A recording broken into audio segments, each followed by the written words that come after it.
It began like any other routine family dinner, something I had become familiar with over the years. My wife and I arrived at her parents' home, and as always, the house was filled with a blend of casual conversations and the warm aroma of her mother's cooking. The atmosphere seemed typical, almost comforting in its familiarity. Her mother, a woman known for her sharp tongue and controlling nature, had clearly gone to great lengths to prepare a dinner that was bound to take center stage that evening. The table was fully set, filled with everyone's favorite dishes, and for a while everything felt normal. The conversation flowed easily, light-hearted and relaxed, until it took a sudden and shocking turn. I had made a small comment, one I believed was harmless. I mentioned that one of the dishes tasted different than it had before, perhaps a little too salty for my liking. I didn't mean any harm by it. I've always believed in being honest but never rude, just gently sharing my opinion when asked or when it felt appropriate. But as soon as the words left my mouth, I felt the energy in the room change. Her mother's expression shifted instantly.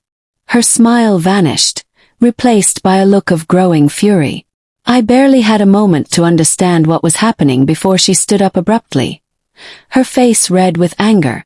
Without any warning, she walked directly toward me and slapped me hard. The sound of it echoed unnaturally in the suddenly silent room. My face stung.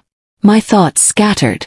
It didn't even feel real at first, more like I had been dropped into someone else's nightmare.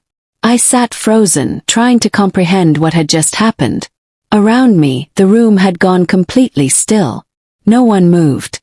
No one said a word. A few looked down in discomfort. Others stared wide-eyed in disbelief. But no one intervened.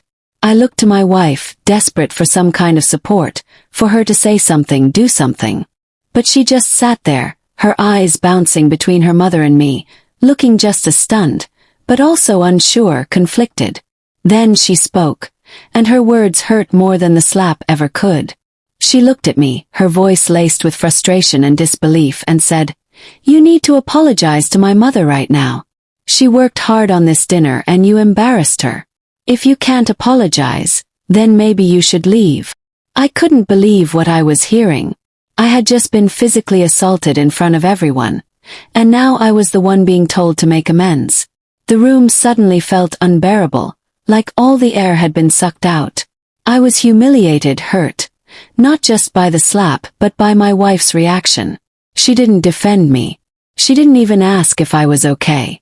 She sided with the person who had just publicly attacked me. Felt like betrayal.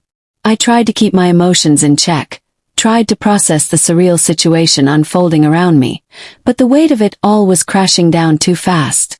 I stood up slowly, still in disbelief, heart pounding. I didn't want to explode or cause a bigger scene, but I also couldn't just accept this. I looked at my wife again, hoping, perhaps foolishly, that she'd see how wrong this was. But her eyes held no sympathy, no sign of regret, just the same tense silence everyone else had fallen into.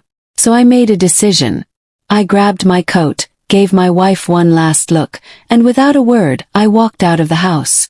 I didn't need to say anything. My silence spoke louder than anything I could have said in that moment. As I walked to my car, the cold night air hit me harder than I expected. I felt like I was floating through it, disconnected, heavy with emotion, anger, sadness, disbelief all blending into one. That night I didn't go home. I spent hours just walking, thinking, trying to make sense of it all. But no matter how I turned it over in my mind, I kept coming back to the same truth. This wasn't just about a dinner gone wrong. It was about the lack of respect, the absence of loyalty, and the one person who should have had my back choosing not to. In the days that followed, silence stretched between us. I didn't reach out to her and she didn't reach out to me. I kept asking myself if walking out was the right move, but every time I replayed the scene I felt the same sting. Not just on my cheek but deeper, where trust used to live. This wasn't a one-time issue. It was something that had been simmering beneath the surface, and that night it finally boiled over. It's been a week now, and I've done a lot of thinking. I've realized I can't continue in a relationship where I'm disrespected and abandoned when I need support the most. The slap was physical, but the emotional blow, my wife choosing her mother over me, cut even deeper. I still don't know what will happen next in our marriage. I don't have all the answers.